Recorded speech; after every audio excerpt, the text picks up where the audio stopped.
Hi!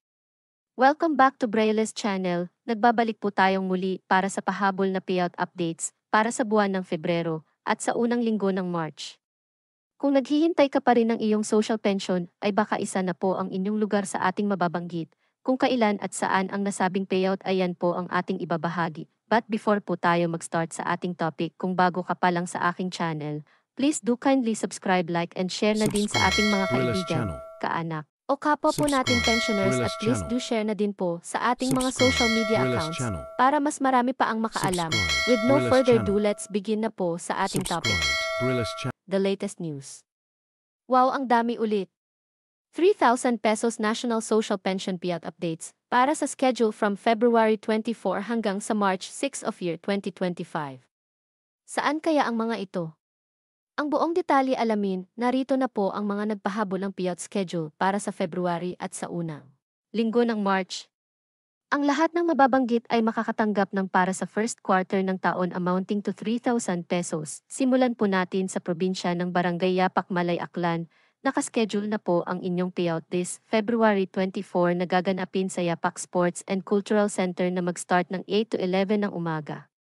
Ang sumunod naman ay sa probinsya ng Tambacan, Iligan. Nakaschedule na po ang inyong payout this March 6 na gaganapin sa inyong barangay gymnasium na mag-start ng 8 ng umaga. Ang next natin ay sa probinsya ng Barangay Talaan, Aplaya, Sariaya, Quezon. Nakaschedule na po ang inyong payout this February 25 na gaganapin sa Sariaya Sports Complex na mag-start ng 8:30 ng umaga.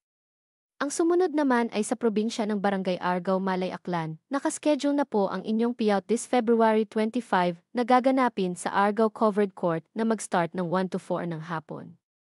Ang next naman natin ay sa probinsya ng Bagong Barangay Kalayaan, Angono, Rizal. Nakaschedule na po ang inyong payout this February 27 na gaganapin sa SM Angono na mag-start ng 1:00 ng hapon. Ang sumunod naman ay sa probinsya ng Barangay San Miguel, Iligan City. Nakaschedule na po ang inyong payout this March 5 na gaganapin sa inyong barangay gymnasium na mag-start ng 10 ng umaga.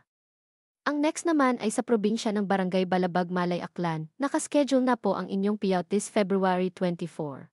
Nagaganapin sa inyong barangay covered court na mag-start ng 8 to 12 ng tanghali.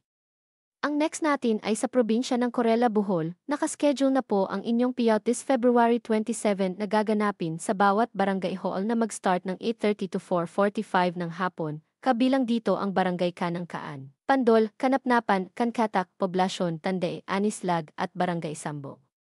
Ang sumunod natin ay sa probinsya ng Barangay Cubay Norte, Malay, Aklan. Nakaschedule na po ang inyong payout this February 25 na gaganapin sa Cubay Sir Covered Court na mag-start ng 2:30 hanggang 4 ng hapon. Ang next po natin ay sa probinsya ng Barangay Daja Sur, Banga, Aklan. Nakaschedule na po ang inyong payout this February 26 na gaganapin sa inyong barangay covered court na mag-start ng 9 to 10 ng umaga. Bago po ito ay magbibigay po muna ng stub para sa mga beneficiaries on February 25 sa inyong barangay hall. At ang panghuli po natin ay sa probinsya ng Barangay San Roque, Surigao City. Nakaschedule na po ang inyong payout this February 25 na gaganapin sa Ato Barangay Gym na mag-start ng 8 to 3 ng hapon. That's it. Sa ngayon ay ito pa lamang ang mga humabol sa payout schedule as of this date. Manatili po kayong nakatutok sa aking channel para sa mga latest payout updates at iba pang informative videos na para po sa inyo. Marami pong salamat and God bless everyone.